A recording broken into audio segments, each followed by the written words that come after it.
matajiri wa jiji la Dar es Salaam, ambapo mechi hiyo imemalizika kwa sare ya kufungana bao moja kwa moja, mchezo ambao ulikuwa unaonekana kama unakwenda kuisha Azam wakiwa wana uongozi wa goli moja kwa sifuri, lakini dakika za mwishoni, dakika 90 zimekuwa zikikamilika na za nyongeza zinaanza kuhesabika, kikosi cha timu ya JKT wakaweza kusawazisha goli la kusawazisha hilo ambalo wamelipata.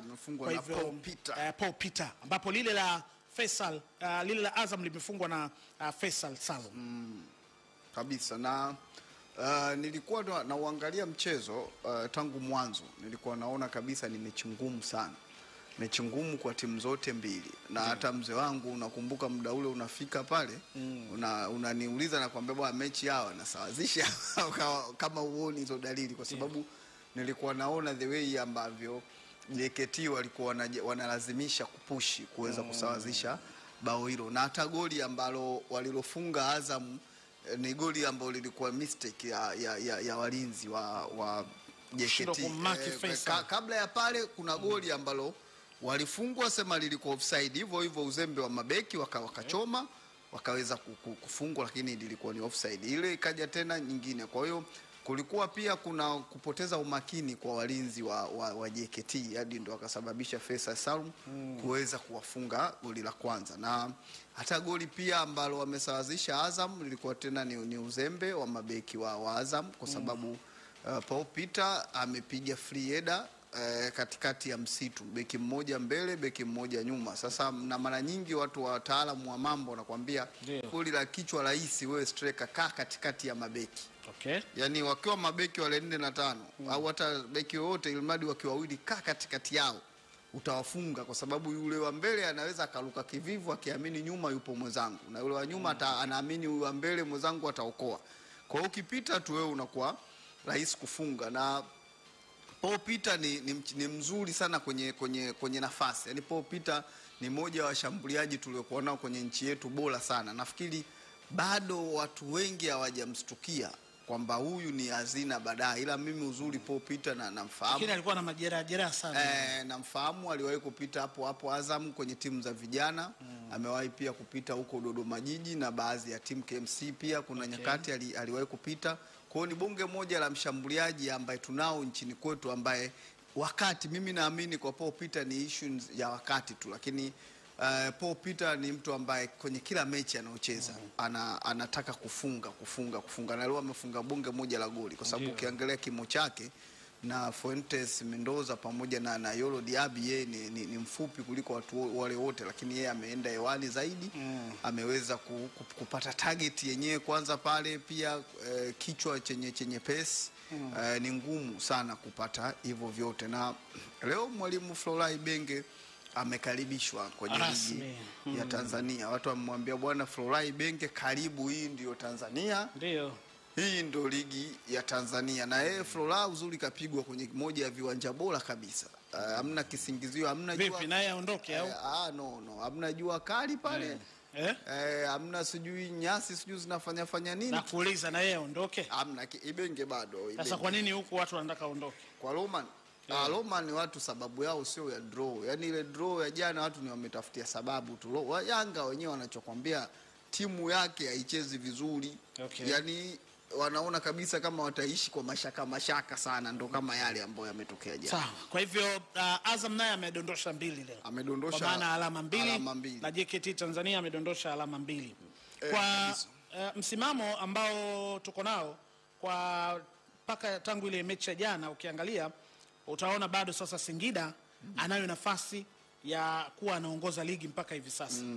Si umeelewa vizuri kulingana na matokeo yale ambayo yaliyopatikana kwa maana ya jana na mpaka hii leo matokeo ambayo yameweza kupatikana, kwa maana yeye mpaka hivi sasa katika michezo yote miwili ambayo amecheza ameweza kufanikiwa kushinda michezo yote miwili na amejinyakulia hizo alama 6 ambazo kwenye michezo miwili hiyo ambayo ameweza kuweza kushinda.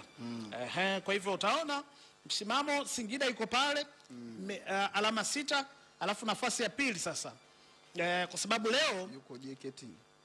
Sio JKT. mpaka jana alikuwa Yanga. Manake sasa leo kwa mabadiliko haya ambayo JKT amepata moja, JKT anakuwa na 5. Si ndio maana nakwambia wapili JKT. Wapili JKT kwa maana anakuwa na 5, alafu ndo sasa wale wanne wanaendelea kukaa chini. Afrika watatu wana pointi 4. Alafu Azam pia na pointi 4. Azam pia na pointi 4, nafasi ya 4. Dodoma nafasi. Kwani Yanga mechi ya kwanza alishinda ngapi? 3.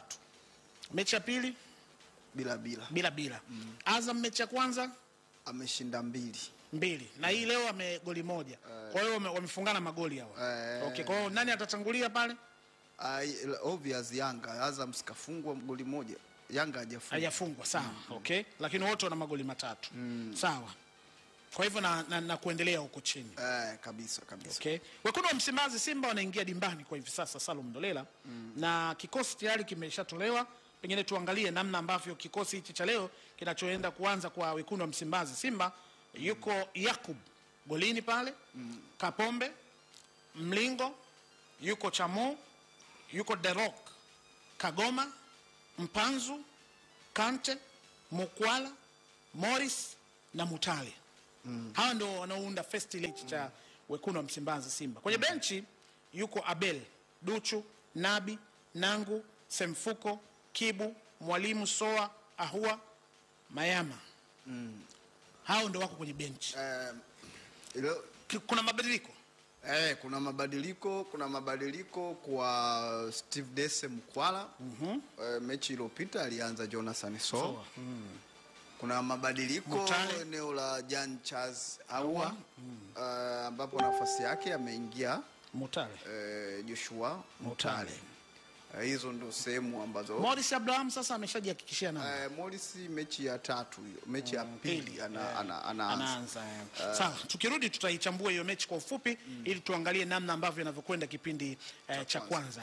Naendelea kusisitiza kuhusiana na Yas bwana, tumerudi kwa ajili ya wale tuliosema kampeni ya Anzia Ulipo imebamba na kutuwezesha kuanza kufuatilia ndoto zetu, wale tuliojipata na kuamua kuacha visingizio na kuanza kukimbiza fursa zinazotuzunguka, wale tulioamua kuona vipaji vyetu vinatupeleka sokoni, wale tulioamua kupambania ndoto zetu, wale tulioamini kwenda na teknolojia inatuongezea mwendo na ndoto zetu kuanza kutumia mtandao bora wa Yas ambao na 4G na 5G. Sasa unaweza kujiuliza kwa nini wewe bado unajishauri kuanza, hujui pa kuanzia? Anza na Yas kwa sababu wanakupa internet yenye kasi zaidi ya 4G na 5G kila kona ya Tanzania, vifurushi vinavyokupa thamani ya pesa zako pamoja na huduma nyingine kibao. Anza sasa, anza na Yas.